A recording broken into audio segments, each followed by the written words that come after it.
El diseño estructural de la cubierta de la Plaza de la Concordia resulta ser un diseño único gracias al sistema de cerchas que lo componen.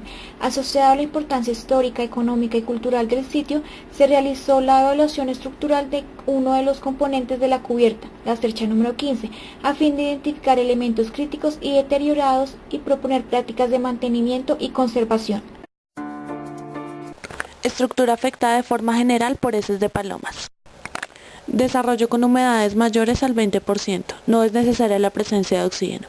Condiciones que favorecen el ataque: empotramientos, maderas próximas a desagües, cubiertas con filtraciones y locales húmedos mal ventilados.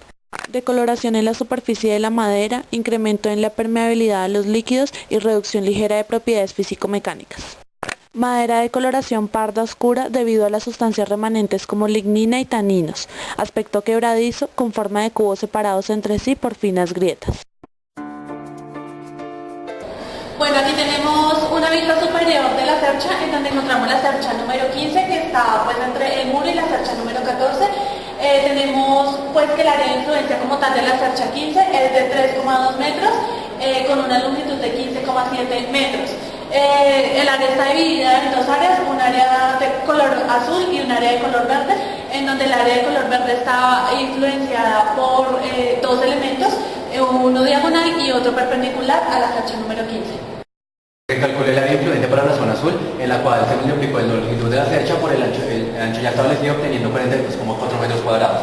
Las cargas muertas de la cercha, en donde el peso de la estructura, el cual se calculó con la base y la altura de cada elemento, multiplicándolo por la longitud de cada uno de los elementos y a su vez multiplicándolo por la densidad de la madera, obteniendo un peso de 121,20 kilogramos. En cuanto a las cargas vivas del catálogo del Círculo de Especialistas de Home Center, se tuvo que el peso por kilogramo por metro cuadrado para las tejas es de 12,1. Esto se multiplicó por el área que ya hallamos y se obtuvo un peso total para la cercha de 513,04 kilogramos. Y se asumió 3 personas de 75 kilogramos como personal para el mantenimiento de la cercha en esta área de influencia, para un total de 225 kilogramos. Dentro de las cargas variables se calculó carga por viento y carga por agua. El viento es dividido en barlovento y sotavento, entonces se calculó área para barlovento, la cual es la mitad del área de influencia del área de influencia azul, y el sotavento es la mitad del área de influencia azul menos el área verde que veíamos anteriormente. Se obtuvieron las áreas de influencia para cada una de estas dos áreas dependiendo del viento y se multiplicó por el peso en metro cuadrado por cada uno de estos vientos, obteniendo un peso total para cada uno de los vientos. Y para el agua, según el PONCA de la cuenca de Bogotá, se obtuvo las lluvias, las precipitaciones, por la cual por medio de la densidad del agua se determinó que por metro cuadrado hay una carga de 2,16 kilogramos y se multiplicó por el área de influencia de la zona azul, obteniendo una carga de 91,58 kilogramos. Bueno, para el área verde entonces se realizó el mismo proceso, se halló el área de influencia, que es el ancho el largo del área verde por el ancho ya establecido de 3,2 metros, obteniendo un área de 7,84 metros cuadrados.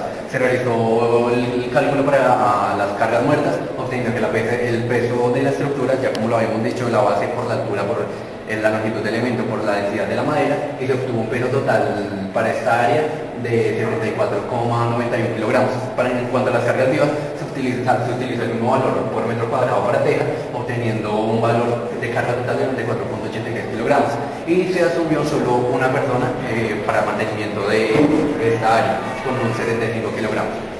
Para las cargas variables, esta área solo está bajo influencia del sotavento, entonces solo se multiplicó el área por el peso en metro cuadrado para sotavento, obteniendo un peso para el total de esta área de 114,46 kilogramos, y el agua se utilizó el mismo valor ya hallado para el agua y se obtuvo 77,96 kilogramos de carga del agua.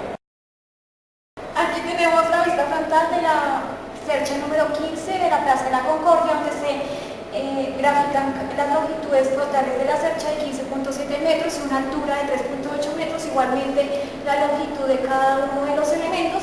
Vemos que en el nodo número 2 se encuentra un elemento que soporta las cargas de un techo contiguo a la cercha. Igualmente vemos que se representa la carga total que recae sobre el área verde, que es de 302.7 kilogramos por metro cuadrado, y la carga total que cae sobre el área azul, que es de 2.898.4 kilogramos por metro cuadrado.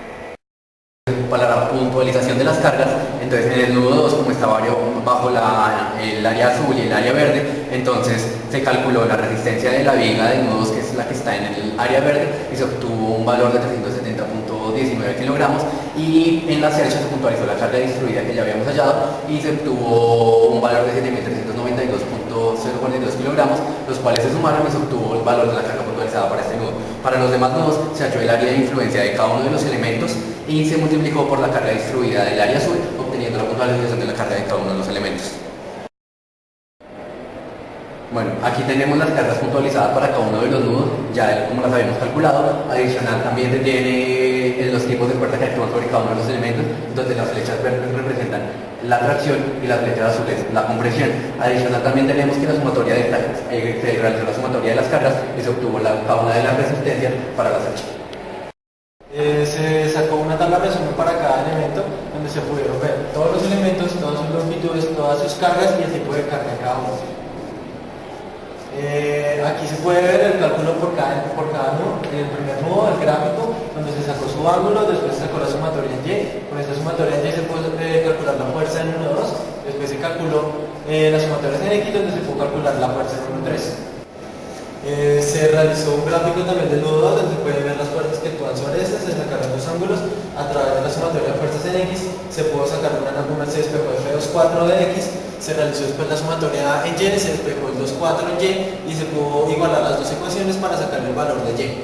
De la fuerza 2,5 en X y 2,5 en Y. Después esa ecuación se reemplazó en una ecuación de 2,4 que se había realizado anteriormente y se pudo obtener la fuerza en 2,4. Esta fuerza en 2,4 también se pudo se sacaron las dos variables que fueron X y Y. En el nudo 3 se realizó un gráfico donde se pudo ver que la fuerza 1,3 era equivalente a la fuerza 3,5, entonces se sacó la fuerza 3,5.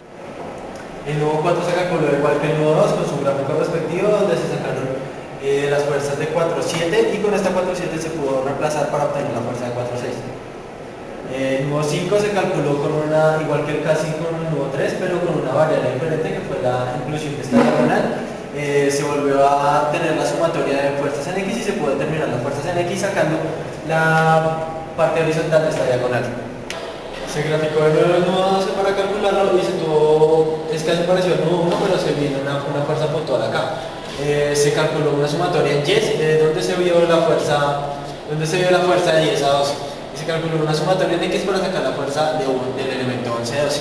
Siguiendo con el nudo 10, pues se calculó igual que el nudo 2 y el nudo 4, donde se sacó un ángulo, se sacó una sumatoria de fuerzas en X. Con esta sumatoria de fuerzas en X se sacó una ecuación de F2,4 donde se despejó, una sumatoria en Y donde se despejó también F2,4 y se obtuvieron las fuerzas F9,10 y la fuerza F8,10. En el nudo 3 se calculó igual con una igualación de fuerzas donde se calculó la fuerza 9,11.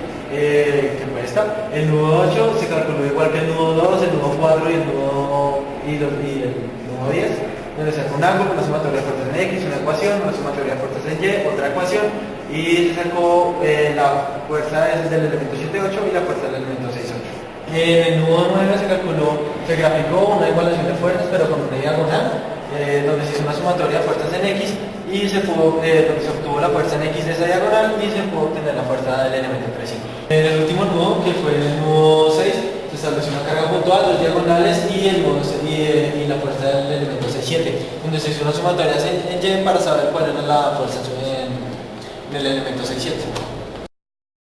Se calcularon los elementos de compresión para saber si su N admisible y su relación entre N y N admisible pues cumplían con las condiciones de estructura. Se calculaba por los elementos 2, 5, 4, 7, 7, 8, 9, 10 según la tabla resumen y se obtuvo que había una relación y que todos cumplían con las condiciones. Se calcularon los elementos en tracción de estos diferentes elementos con sus diferentes longitudes efectivas, EK, se calcularon que eran como intermedias para sacar su N admisible. Su relación no cumplió en el 1,3 y en el 3,5. Esto se dio ya porque el elemento extraño a la cercha estaba haciendo una fuerza una fuerza